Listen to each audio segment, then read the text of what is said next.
Tonight with Annabelle Tiffin, our top story. They're losing the will to live. The families of dementia sufferers call on the government to relax the rules on visiting care homes.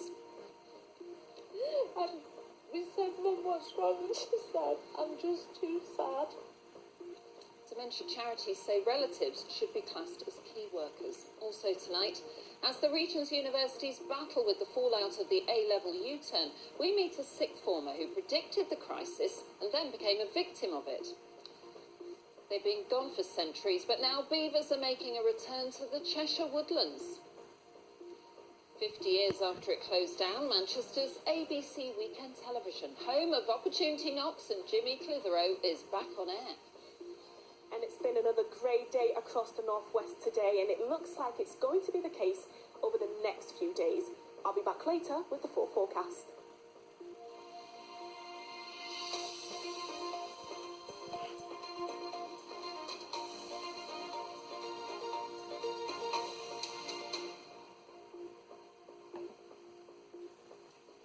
Families with relatives in care homes are pleading with the government to relax the restrictions on care home visits. They say the reduced visits are having a devastating effect, particularly on those with dementia. Some say their relatives are losing the will to live. Well, dementia charities say families should be classed as key workers so that they can be given more access. Lindsay Prosser has been speaking to two families in Liverpool.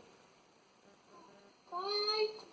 Jenny Morrison chats to her mum Jean through a care home window. The visits are distressing for Jean, who has dementia. Usually she does smile when she recognises us even through the window.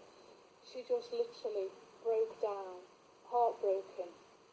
I mean, real tears. And we said, Mum, what's wrong? And she said, I'm just too sad. I don't know, it's gone on too long and I'm just too sad. Jean's friend Annie lives in the same care home. On her 91st birthday, only her daughter could visit. It's like our loved ones have literally been forgotten about. Literally. It's like, oh, well, that they sort of like, you can see them through the window, and that's just not good enough. It really isn't. Jean and Annie live here. Like care homes across the country, Kemp Lodge is following government guidelines to restrict visitor numbers. I share the family's view on this. As soon as possible, we need to move to getting those indoor visits where it's more face-to-face, and it probably makes a lot more sense to the individual living well with dementia. Jean and Annie's families are calling on the government to introduce COVID tests for them, so visiting restrictions could be lifted. This is their opportunity to do something good and to reach out to families we've been through enough and to give them the test that's needed so that we can actually go in and see our loved ones. These families believe the lack of social interaction will mean some care home residents may lose the will to live. I love you, Gwen. I love you, Jan. Oh, we love you too. We really do. Lindsay Prosser, BBC Northwest Tonight, Crosby. Some really heartbreaking scenes there, and we know the good work that a lot of these care homes are doing, but nevertheless, it really is a difficult time for relatives, and particularly those who have loved ones with dementia. Earlier, I spoke to Sue Clark from the Alzheimer's Society, who told me why it was such a worrying situation. So it's the fact that people with dementia we have seen we know will deteriorate if they don't see their loved ones. We know that 52% more people died with non-virus related dementia for the period from March to June. Just purely because they're, almost giving up the will to live. People have told us that they're giving up the will.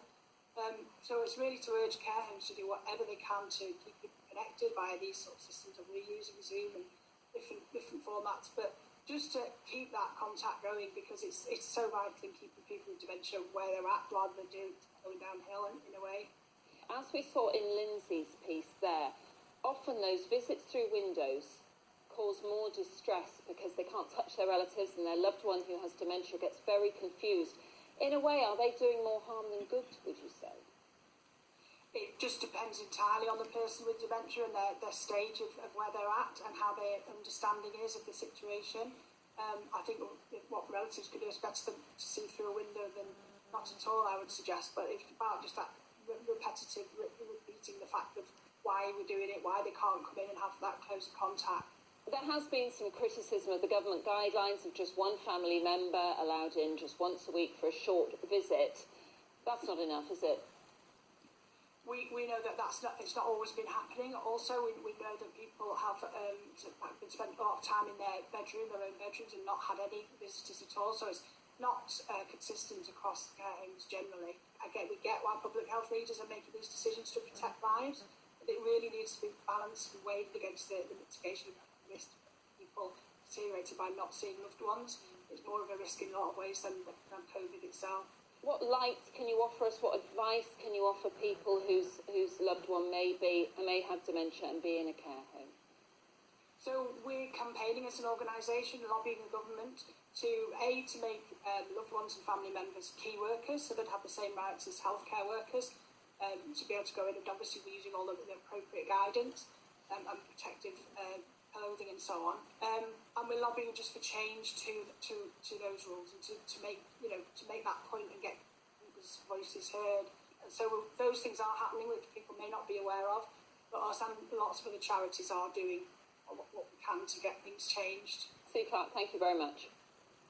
Thank you. Bye, Annabelle. Well, we asked the Department of Health for a response, and they told us that while they realised it was a difficult time for residents and their families, their priority had to be protecting residents and staff, and this will mean that for the moment, visits will have to remain restricted. Next tonight, universities across the region have been